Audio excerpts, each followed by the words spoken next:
जय श्री कृष्णा, जय श्री राधे। अर्चना के कृष्ण गुणगान चैनल पर आपका स्वागत है। आज मैं आपको शिव महापुराण का पहला अध्याय श्री सूत जी द्वारा भगवान सदाशिव की कथा का आरंभ सुना रही हूँ। यह शिव पुराण के प्रथम खंड का पहला अध्याय है।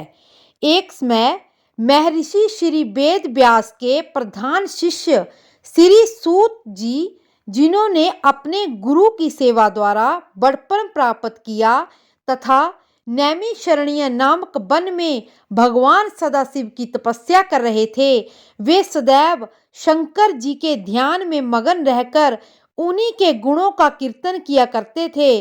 उन्हीं दिनों के संयोग से शौनक ऋषि अपने साथ अन्य बहुत से ऋषियों को लेकर श्री सूत जी के पास आए और उनसे इस प्रकार बोले, हे सूत जी, हम लोग संसार रूपी अथाह सागर में डूबे हुए हैं।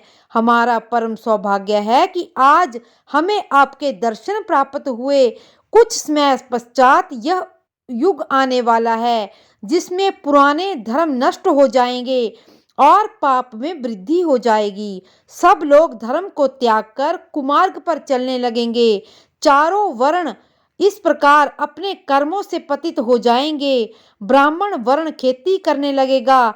ब्राह्मण छल छिद्र में अत्यंत चातुर होगा और अपने धर्म को भुला बैठेंगे। क्षत्रिय भी अपने जाति धर्म को त्याग कर युद्ध क्षेत्र से विमुख हो जाएंगे तथा चोरी करने में अत्यंत चातुर्य का प्रदर्शन करेंगे। वे शूद्रों के समान कर्म करना पसंद करेंगे और उसी अवस्था में रहकर प्रसन्नता का अनुभव करेंगे।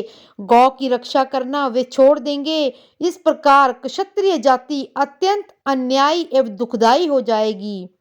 इसी प्रकार भी वैश्य अपने श्रेष्ठ धर्म को त्याग कर पाप कर्मों द्वारा धन का संचय करेंगे और उत्तम मार्ग को ठुकराकर इसी प्रकार शूद्र भी अपने धर्म का त्याग कर ब्राह्मणों का कर्म करने लगेंगे। शूद्रों द्वारा इस प्रकार विपरीत कर्म किए जाने पर ब्राह्मणों का तेज नष्ट हो जाएगा। ऐसी दशा में संपूर्ण प्राणियों की आयु कम रह जाएगी। संसार में जब इस प्रकार का अधर्म बढ़ जाएगा और जाति बंधन नष्ट प्राय हो जाएगा, उस समय भिक्षुकों द्वारा भिक्षा मांगे जाने पर भी उन्हें कोई दान नहीं देगा। वर्ण शंकर मनुष्य अपने को उच्च कुलीन समझकर और लोगों का हेय दृष्टि से करेंगे। स्त्रियां भी ऐसी अवस्था में संतान भी अपने माता पिता से प्रीति रखना त्याग देगी। मनुष्यों में संयम, तप, जप तथा शील नष्ट हो जाएगा। ऐसी अवस्था में प्रतिदिन सत्य और शौच का अभाव होता दिखाई देगा। हे सूत जी, ऐसे घोर कलिकाल में लोग तपस्वियों को केवल इसलिए सम्मान देंगे कि वे उनके पुत्र आदि उत्पन्न होने की कामना को पूर्ण करने में सहायता प्रदान करेंगे।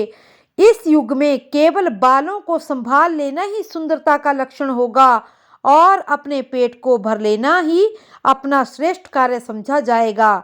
भला आप ही बताइए कि ऐसे घोर समय में कलयुगवासी जीव किस प्रकार मुक्ति को प्राप्त कर सकेंगे। वे अपने पापों और सहर्षों दुष्कर्मों को भस्म कर सत्य पथ को अपनाने में किस प्रकार समर्थ हो सकेंगे। आप सब प्रकार की चिंताओं को दूर करके प्रसन्नता प्रदान करने वाले हैं। हम लोग इसी चिंता में डूबे थे कि तब तक आपके दर्शनों का सौभाग्य प्राप्त हो गया। आप कृपा करके कोई ऐसा उपाय बताएं जिससे हमारी चिंता नष्ट हो जाए और हम प्रसन्नता को प्राप्त करें। संसारी जीवों का हित चाहने वाला आपके समान दूसरा कोई और नहीं है। आपने भगवान वेद व्यास की अत्यंत सेवा की है और अनेक पापियों को पाप रूपी समुद्र से पार उतारा है। भगवान कृष्ण द्वैपायन ने अत्यंत कृपा से आपको संपूर्ण पुराण पढ़ाए हैं, अतः आप हम पर भी कृपा करें। शौनक ऋषि के मुख से निकले हुए इन शब्दों को सुनकर सूत जी अत्यंत प्रसन्न हुए। तत्पश्चात अपने नेत्रों से प्रेम आश्रुओं की वर्षा करते हुए बोले, हे शौनक जी तथा अन्य ऋषि महानुभावों, आप लोग परम ज्ञानी और संपूर्ण संसार का हित चाहने वाले हैं। यद्यपि संसारी लोगों की यह बुद्धि नष्ट हो जाएगी जिसमें सबके मंगल का ध्यान रहता हो, परंतु आप सब लोग अपवाद स्वरूप हैं, क्योंकि आपने अन्य लोगों के उपकार के लिए ही मुझसे ये प्रश्न किया है। अतः मैं आपकी इस प्रीति से वशीभूत होकर भगवान सदाशिव की उस परम स्तुति का वर्णन करूंगा जिसे सुनकर कली काल के दुख नष्ट हो जाते हैं तथा अज्ञानी जीवों को भी मुक्ति प्राप्त होती है। यही कारण है कि जो लोग बुद्धिमान होते हैं वे भगवान सदाशिव की तपस्या करके संपूर्ण पदार्थों को प्राप्त कर लेते हैं। शिवलोक में किसी भी प्रकार का शोक और दुख नहीं व्यापता। जो लोग शिव जी को नमन करते हैं वे बहुत संतान प्राप्त करते हैं। अतः हे ऋषियों, उचित यही है कि इस संसार के दुख रूप को समझकर शिव जी के चरणों में प्रीति लगानी चाहिए। हे शौनक, शिव जी की स्तुति करने में वेद भी असमर्थ हैं, अतः शिव जी का क्षण भर के लिए भी ध्यान करना भूलना नहीं चाहिए। सूत जी के मुख से ये वचन सुनकर शौनक ऋषि अपने दोनों हाथ जोड़कर उनके सन्मुख बैठ गए।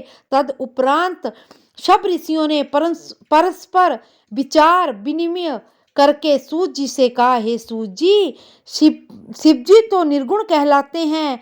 उन्होंने सगुण रूप किस प्रकार धारण किया, उन्होंने संसार को किस प्रकार उत्पन्न किया तथा स्वयं किस प्रकार उत्पन्न हुए, वे प्रलय काल में संसार को नष्ट करके किस प्रकार स्थित रहते हैं, वे किस कार्य से प्रसन्न होते हैं और क्या प्रसन्न होकर वे वरदान देते हैं। हे सूत जी, यह सब वृत्तांत तथा इसके अतिरिक्त भी भगवान सदाशिव के संबंध में जो कुछ भी जानने योग्य हो आप हमें बतलाइए, क्योंकि आप श्री वेद व्यास की कृपा से भूत भविष्य वर्तमान तीनों कालों की गति को जानने में समर्थ हैं। तभी वेद व्यास ने कृपा करके अपने श्रीमुख से आपको इस ब्रह्मांड का संपूर्ण रहस्य समझा दिया है। यह बात निश्चित है कि जब तक श्रेष्ठ ब्रह्म ज्ञानी से भेंट नहीं होती तब तक शोक तथा मोह नष्ट नहीं होता। हम तो उसी को बड़ा भाग्यवान मानते हैं जो शिव जी की कथा और कीर्तन से सदैव अपना मन लगाए रखता है। इसी तरह शिव महापुराण का पहला अध्याय संपूर्ण हुआ। इसी तरह पूरा शिव पुराण सुनने के लिए मेरे चैनल को लाइक, शेयर और सब्सक्राइब करें और कमेंट बॉक्स में जय श्री कृष्णा अवश्य लिखें। जय श्री कृष्णा, जय श्री राधे।